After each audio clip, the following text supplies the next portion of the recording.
So, hi, привет всем. Today is another live Russian lesson. I'm joined by Vadim. So, привет, Vadim, как дела? Привет. Нормально. And so last week we were looking at the present tense of the verbs in Russian. So this week we're going to look a little bit at the past tense and see how that is constructed, and also a little bit of the usage rules. I'm just going to get a screen share here, and so let me change this. This should be, let me update this to say, well, this was from last week, so this will be this week. Okay, so last week, just as a little review here, we were going through, you have some of the subject pronouns, the I, you, he, she, it, we, you, formal, plural, and then they, and these endings. Could you just read these briefly from like the pani mayu and the this conjugation and the говорит? Middle table, right? Yeah, yes, please. To understand. Okay. Я понимаю, мы понимаем, ты понимаешь, вы понимаете, он понимает, они понимают, я не понимаю, да, понимаю. Вы понимаете? Okay, and next. Yeah. Я говорю, мы говорим, ты говоришь, вы говорите, он говорит, они говорят, я не говорю, да, говорю.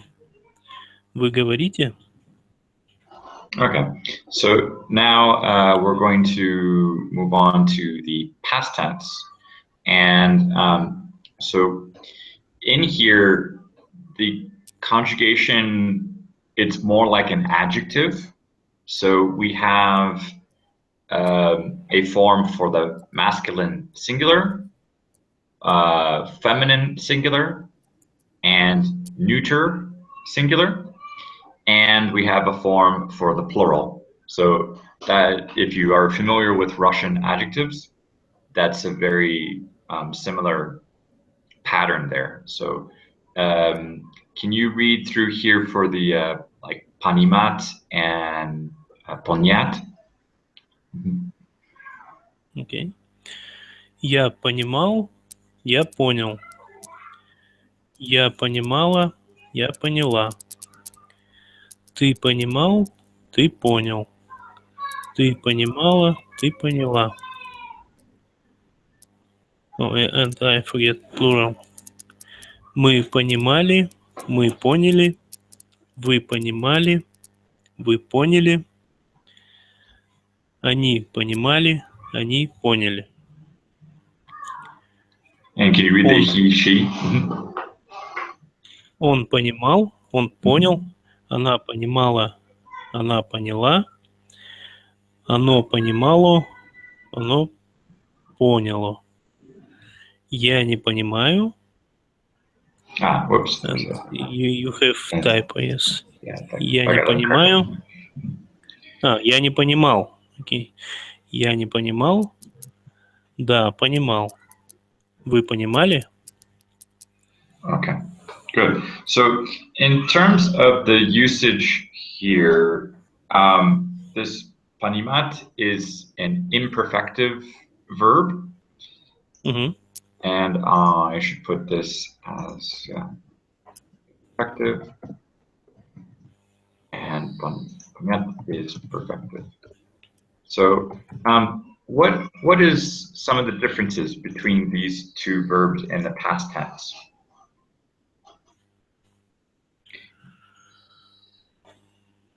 Difficult to explain. Yes, as you said, it's imperfective and perfective form. So it's finished action. kind of. Я понял means I already understood all what I need to understand. And я понимал, maybe I was trying to understand, but still maybe don't understand all things. It's not completed. Okay. Okay. So yeah, both of these could translate to I understood, but I think, Yes. as you said, the imperfective is like this. I was trying to understand, but like I didn't get a full grasp of this concept or something. But do you make those differences when speaking? Do you feel a difference that people would use these two of Ponimal and Ponya, or is it more frequent that they would use one or the other? If you say about to understand, понимать, it's very strange to say я понимал, because I don't know what does it mean. You was trying to understand. You better say я попытался понять, но не смог. I was trying to understand, but I couldn't. Oh, okay. You have to explain yourself It's a little very more. strange. Okay. Yeah. If you say about other things, for example, я смотрел фильм, я посмотрел фильм. Oh, okay. You have If to you see say, something. I was watching a movie. yes, Uh-huh. я смотрел, I was watching it. It's not obvious that you finished to watch. Maybe not. Maybe you just begin and after this you give up. Okay. If you said я посмотрел, Mm-hmm. I have watched. It means for sure you finished this section. Okay. Or for example, я читал книгу, я прочитал книгу. Okay. It means you finished this book or not. I think it's better examples. Okay. Я понимал, I don't know. I wouldn't say that я понимал. Okay. But okay, I'll update this table to include the смотреть and посмотреть and читать and читать. Can you also read the table for говорить and сказать? Я говорил, я сказал, я говорила, я сказала, мы говорили, мы сказали, ты говорил, ты сказал, ты говорила, ты сказала, вы говорили, вы сказали, он говорил, он сказал, она говорила, она сказала, оно говорило, оно сказало, они говорили, они сказали, я не говорил, да, говорил, вы говорили. Okay. And so in this, how would you compare these of like, I was speaking versus I spoke? Я говорил, я сказал. Or I said something, I told someone? Let me think. It's very not very obvious difference actually. In both situations, you said something, right? Mm-hmm. Or you told something. I don't know actually what different it's difficult to say for me. It depends of situation. I don't know. Would one like Gabriel, could that be a little bit related to a conversation? And maybe сказать might be with information. If you say about conversation, it's that you most probably you say я разговаривал с кем-то. Oh, okay. Mm-hmm. Mm-hmm. You also can say я говорил кому-то что-то, и я сказал кому-то что-то. It's almost the same. I'm not sure what the difference. I don't know. It's the same for me because it cannot be uncompleted, right? Like Mhm. я говорил, you just said half of sentence. It's not true. Okay. Yeah. In both way, you finished this action, and difference actually very not obvious. It's Okay. just who like maybe to say this way or that way. Okay, so it's not such the completion aspect that distinguishes these ones. Okay, so there just might be some preferences in usage. It may be different if you say я говорил. For example, something happened, Mhm. and you said before that it can happen. For example, you said don't run, you can fall, and this child fell, Mhm. and you say I had said you before. Я говорил. Yeah, I You told cannot you. I say told you here. so. Mhm. Yeah, I told you. And you cannot say я сказал in this situation. Okay. Okay. So there is a sense of something was repeated or said before. Yes, maybe it's continuous aspect. Я говорил means some time involved. Maybe Mhm. you said some. Maybe, I don't know. It's not. You said a very long time. It just there is some aspect Okay. of continuity here. Okay. And another thing on here, is it typical when we look at the examples with the like ponyat and the masculine form and the feminine form, they have a different accent. The ponyat versus ponyala is. Are there many verbs that change the word stress in the past tense?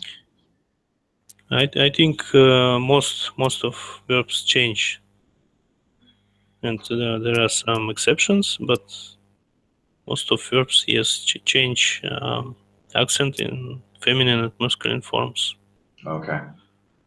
So these ones of the like Gavril, Gavrila, and Skazal, Skazala, it's not as typical that this would kind of preserve the stress on the same letter throughout that conjugation. I think it's rather exceptions, Okay. not rule. Okay.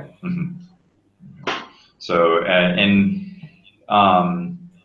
is it typical, or let's say for children who are learning to speak Russian, like Russian children learning to speak Russian, do they make some mistakes on those stress? Sure. Yes, even not only children, even adults can, very often can say either way.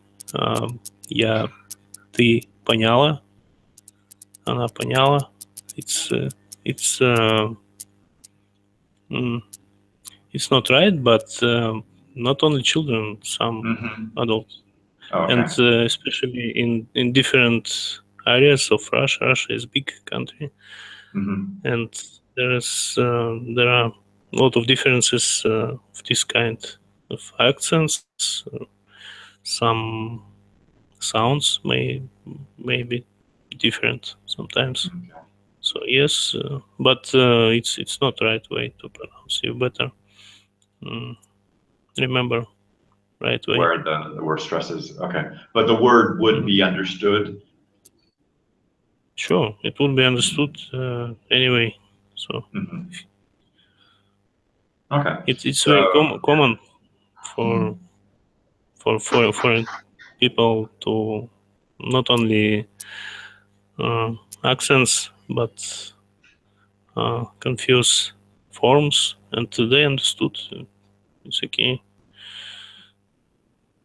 It's not a big deal. So, yeah, one one tool that I again recommend is using the Wiktionary. So this, for example, is the Wiktionary article I just put in English, and I put the wiktionary.org in the wiki, and I put Polymath. It's not necessary to put this Russian because that's the only one language that shares this verb. But if I scroll down here and it says conjugation, then I have the show, and in here I can see I have the present tense, and I have those accent marks for where I need to stress the word.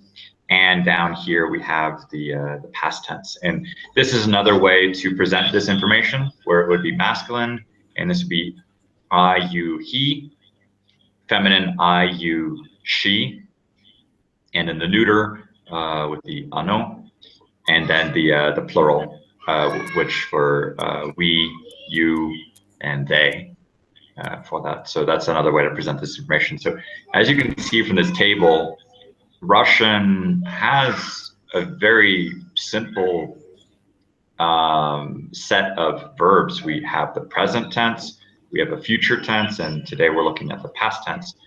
Whereas if you compare other languages like English or some of the Romance languages, you do have several different tenses that you need to learn.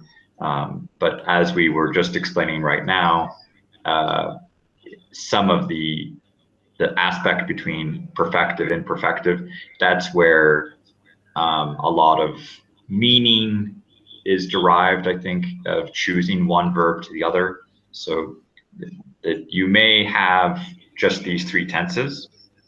And I know when I'm teaching English to Russian speakers, they do have some hesitation on going from the Russian verbs to, let's say, English verbs or other languages, to what's the difference between past simple and past perfect, or the difference between past simple and the past continuous, or like an imperfect in some other Romance languages. So those are subtleties that are not expressed necessarily with just the form, but through context and usage, that information is kind of conveyed. How do you feel about the verb conjugations in Russian? Do you feel that it's like there isn't, like when you compare the tenses to other languages, do you feel that like you might be missing something with those conjugations, or do you feel that it's a simple, it's not too complicated, so it's not that important to have those precisions that you might have in the other languages? How do you feel about it? Interesting question. I don't know. For me, it's natural to have all these conjugations, and many people just use it but don't remember all the rules. And when I see your lessons and listen how you try to describe all rules, and I also was trying to describe to several people, it's actually quite difficult. I understand that it's not easy for other people to remember, and all this conjugation. Maybe, I don't know, maybe we don't need so much, because other languages don't have, and people can communicate these languages without problems. But I don't know, it's historical reasons. Mm-hmm. And what can we do? Mm-hmm. This is just language. I think sometimes I notice with a couple languages where one part of the language is very complex, something else is actually simple.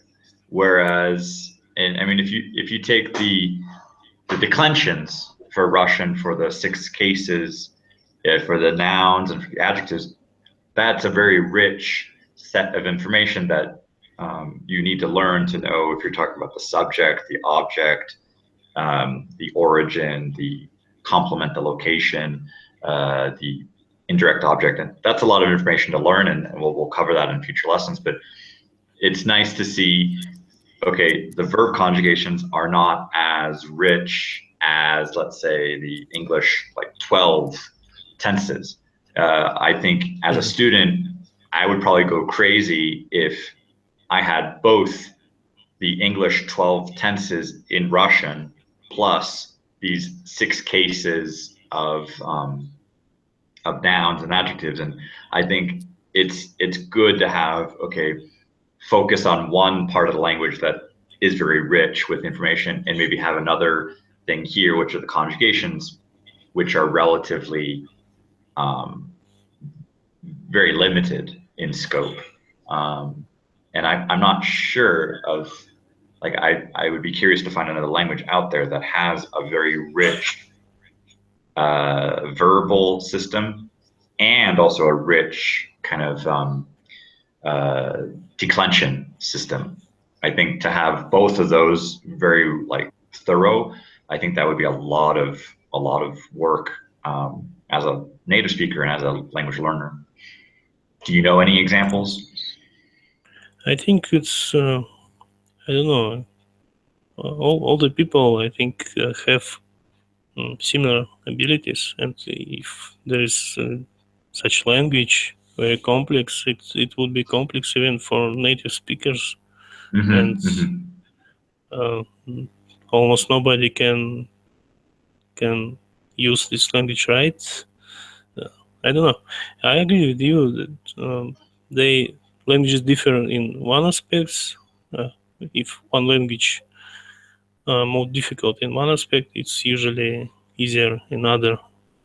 For example, Chinese, it's very difficult, writing system, and it's very difficult to.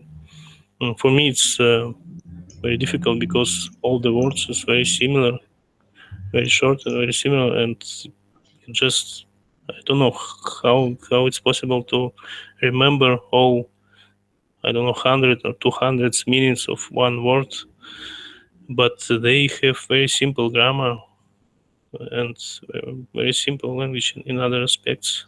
I think it's true maybe for any language.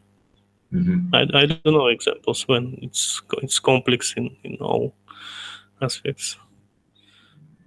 Yeah, as you said, I think as humans, we all have the same general abilities, and being able to memorize rules or use rules correctly or use them kind of repeatedly correctly, or even as groups of people or even regions.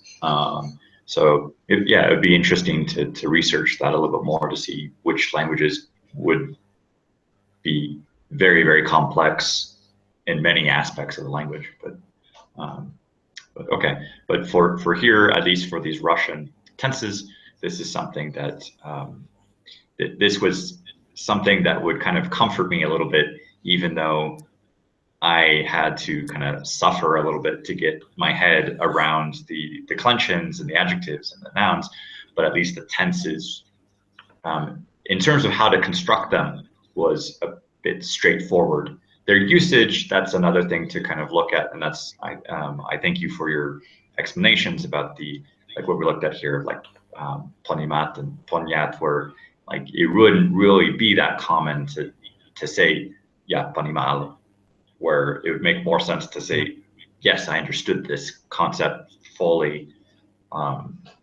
or to see some of these little differences between Gavarit and Skazat, where it isn't so obvious. But so I'll include with this table and update it for the examples that you mentioned for to watch a movie, where that you can see in terms of completion or incompletion, or reading a book, whether you finished it or not. If it's the process, which is something to look at as well. But so thank you very much for your input. I really appreciate you participating in these videos. I think it's been very interesting discussions to discuss the language from perspective as a learner and perspective as a native speaker. Thank you. Yeah, so thank you for joining, and I know it's late for you, so I'll let you get some rest. Yes. But, yeah. Thank you very much. Thank you. Пока-пока. Пока.